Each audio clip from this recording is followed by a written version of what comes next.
निमंत्रण देऊन आलेले आहात, अनेक प्रश्न प्रलंबित आहेत. काल तर मेन म्हणजे बीड आणि परभणीवर चर्चा सुरू होती, ती थांबून आज पुन्हा चर्चा घेणार आहेत. काय वाटतंय?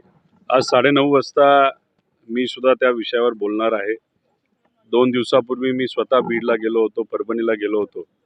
तिथली परिस्थिती जाणून घेतली. तिथं असणाऱ्या पीडितांच्या नातेवाईकांना भेटलो, सामाजिक कार्यकर्त्यांना भेटलो आणि तिथं असणारी वस्तुस्थिती आज अधिवेशनामध्ये मी स्वतः तिथं मांडेल. अतिशय वाईट परिस्थिती आहे. परभणीला प्रशासन आले, काही गोष्टी हातात घेऊन सामान्य लोकांना खूप मोठ्या प्रमाणात त्रास तिथं दिलेला आहे आणि त्याच्यातच दुर्दैवाने सूर्यवंशी नावाचा एका युवाचा मृत्यू त्याच्यामध्ये झाला. त्याच्याचबरोबर बीडमध्ये तर दहशत इतकी मोठी आहे आणि त्या दहशतीपोटी एका चांगल्या सरपंचाचा मृत्यू झालेला आपण सगळ्यांनी बघितला. हे सगळे मुद्दे अधिवेशनामध्ये आज 9:30 वाजता मी स्वतः मांडणार आहे. काल जितेंद्र आव्हाड असं म्हणाले की ज्याची दहशत आहे, जो आका आहे, त्याचं नाव कोणीच घेत नाही, ते सगळे घाबरतात. आपण थेट उल्लेख करणार आहात. स्वतः बीडमध्ये जाऊन वाल्मिक कराड या व्यक्तीचं नाव मी घेतलेलं आहे. याच्या आधी सुद्धा जेव्हा गीते आमचे कार्यकर्ते होते, त्यांच्यावर अन्याय झाला होता, तेव्हा सुद्धा वाल्मिक कराडच त्यांच्या मागे आहे हे मी तिथं स्पष्टपणे सांगितलं होतं. खरं तर काल परवा पंकजा ताईंनी सुद्धा त्याच्यावर स्पष्ट भूमिका घेतली की CIDकडे हा प्रश्न देण्यात यावा, नाहीतर त्याच्यावर सखोल चौकशी व्हावी. आता बीड जिल्ह्याला 2 मंत्री आहेत. एक मंत्री मात्र अन्याय जर होत असेल तर त्याच्या विरोधात कारवाई केली पाहिजे अशी भूमिका घेतात, पण दुसरे मंत्री काहीच बोलत नाहीत. ही खरं आश्चर्याची गोष्ट आहे. कैलासवासी मुंडे साहेबांच्या बाबतीत बोलायचं झालं तर त्यांनी मोठा कायदा आणला. मुंबईतून गुंडागर्दी काढण्यासाठी त्यांनी पुढाकार घेतला. ते आज असते ते बीडमध्ये खऱ्या अर्थाने अशी परिस्थिती असती का, असा प्रश्न देवेंद्र फडणवीस साहेबांना मी स्वतः करणार आहे आणि आमच्या सगळ्यांची अपेक्षा आहे की देवेंद्र फडणवीस साहेब त्याच्यामध्ये लक्ष घालून हे जे काही मोठे गुंडे आहेत वाल्मिक कराडसारखे, त्याच्यावर कारवाई ही केलीच पाहिजे आणि देशमुखांना तिथे न्याय मिळालाच पाहिजे अशी आमच्या सगळ्यांची भूमिका. तुम्ही दोन मंत्र्यांचा उल्लेख केला, पंकजा मुंडे भूमिका घेत आहेत. दुसरे मंत्री कोण, मग तुम्हाला नेमकं नाव राजीनाम्याची घेण्यात मागणी काय अडचण करणार आहे? आहात का? विरोधक सातत्याने आता म्हणत आहेत. मात्र 2 मिनिटं थांबणार. बीड जिल्ह्याला हा, बीड जिल्ह्याला 2 मंत्री मिळालेले आहेत. पंकजा ताई आहेत, धनंजय मुंडे आहेत. काल परवा पंकजा ताईंनी स्पष्ट भूमिका घेतली की जर कुणी याच्यामध्ये सहभाग घेतला असेल, नाही तर ह्याच्या मागे जे कुणी असतील त्यांच्यावर कडक कारवाई ही झाली पाहिजे. CIDकडे सुद्धा हा विषय केला पाहिजे, त्याचं स्वागत केलं पाहिजे. कैलासवासी मुंडे साहेबांनी जी भूमिका आज घेतली असती तशीच भूमिका ही पंकजाताईंनी घेतलेली आपण सगळ्यांनी बघितली. पण दुर्दैवाने दुसरे जे मंत्री बीड जिल्ह्याला मिळाले आहेत त्यांनी त्या पद्धतीची कडक भूमिका ही घेतली नाही. हे तिथे असणाऱ्या लोकांना अजिबात आवडलेलं नाही. काय कारण आहे धनंजय मुंडे एवढे चुकी साधून आहेत? आता कदाचित वाल्मिक कराड हा त्यांचा खास कार्यकर्ता आहे. बीड जिल्ह्यांमध्ये कदाचित धनंजय मुंडेंचं जेवढं चालत नाही तेवढं वाल्मिक कराडांचं चालतंय आणि मग वाल्मिक कराडाचं नाव जर पुढे येत असेल तर मग त्याच्यावर कसं बोलायचे अशी कदाचित अडचण ही धनंजय मुंडे साहेबांची झाली असावी, म्हणून त्यांनी त्या बाबतीत काही भूमिका घेतली नाही. दुर्दैव असं त्यांनी बोलत असताना देशमुख जे सरपंच होते त्यांचं कार्य चांगलं होतं. खरं तर गावासाठी अनेक त्यांनी अवॉर्डसुद्धा मिळवून दिले होते. अशा व्यक्तीबद्दल त्यांनी बोलत असताना त्यांनी काय सांगितलं की आर्थिक व्यवहारातून ती घटना घडली. म्हणजे खरं हास्यास्पद आहे आणि दुर्दैवी गोष्ट आहे.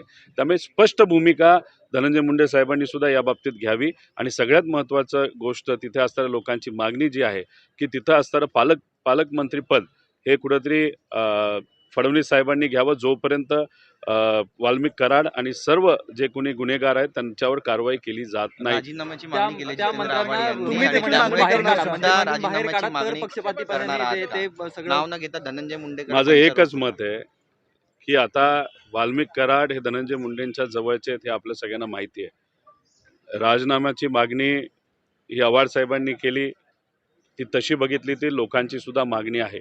पण मी फक्त इथं वेगळी भूमिका घेईल. माझं एकच मत आहे की जी व्यक्ती त्या गुन्ह्यासाठी जबाबदार आहे वाल्मिक कराड, त्याच्यावर कारवाई झालीच पाहिजे. 302ची कारवाई झालीच पाहिजे आणि बीड जिल्ह्यामध्ये सामान्य लोक आज जे भयभीत आहे त्यांची भीती घालवण्याची खऱ्या अर्थाने आज जरूरत आहे. मुलींना सुखरूप वाटत नाही, सामान्य लोक आज भीतीमध्ये राहत आहेत आणि अशा परिस्थितीमध्ये कुठंतरी बीडची जी काय कायदा व सुव्यवस्थेची परिस्थिती अतिशय खालच्या लेवलला तिथं गेलेली आहे. प्रशासनसुद्धा सामान्य लोकांना सहकार्य करत नाही आणि ही भूमिका आणि ही परिस्थिती तिथं बदलायची असेल तर कडक कारवाई केलीच पाहिजे. जसं कैलासवासी मुंडे साहेबांनी भूमिका पूर्वी घेतली तशाच पद्धतीने कडक कारवाई आज करण्याची जरूरत आहे. पण मुंडे साहेबांनी त्या काळामध्ये जशी कडक कारवाई केली तशीच कारवाई देवेंद्र फडणवीस साहेब करतील का हा मोठा प्रश्न आहे. सर रेशीम बागेमध्ये की गडकरी साहेबांच्या खात्यालाच आत्तापर्यंत का टार्गेट केलं गेलं, याच्या आधी सुद्धा लोकसभा होण्यापूर्वी 3-4 महिन्याआधी त्यांच्याच खात्याला टार्गेट केलं. आता परत एकदा कॅगकडनं रिपोर्ट कुठला येत असेल तो त्यांचाच डिपार्टमेंटचा येतो. खोलात जाऊन जरा विचार करण्याची जरूरत आहे. पण शेवटी स्वतः हायवे डिपार्टमेंट या बाबतीत उत्तर देईल. ते उत्तर काय असेल हे आपल्या सगळ्यांना बघावं लागेल.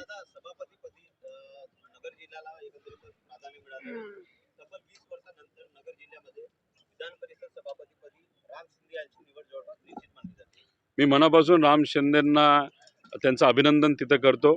तसंच विरोधी पक्षाला सुद्धा आभार व्यक्त करतो की बिनविरोध ही निवडणूक त्या ठिकाणी केली.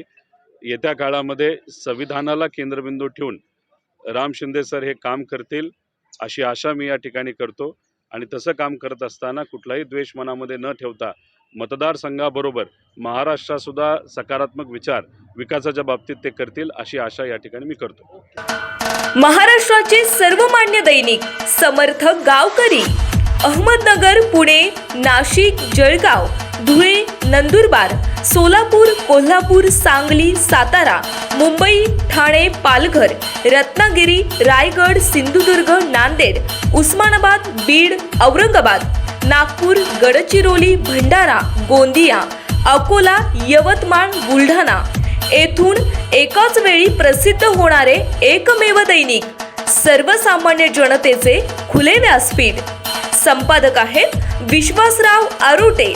मोबाईल नंबर आहे 9423 38 85 08. दुसरा मोबाईल नंबर 9423 46 72 72. तिसरा मोबाईल नंबर 75 88 15 0001. वेबसाईट आहे sgavkari.com. मेल आय डी आहे akl gavkari@gmail.com.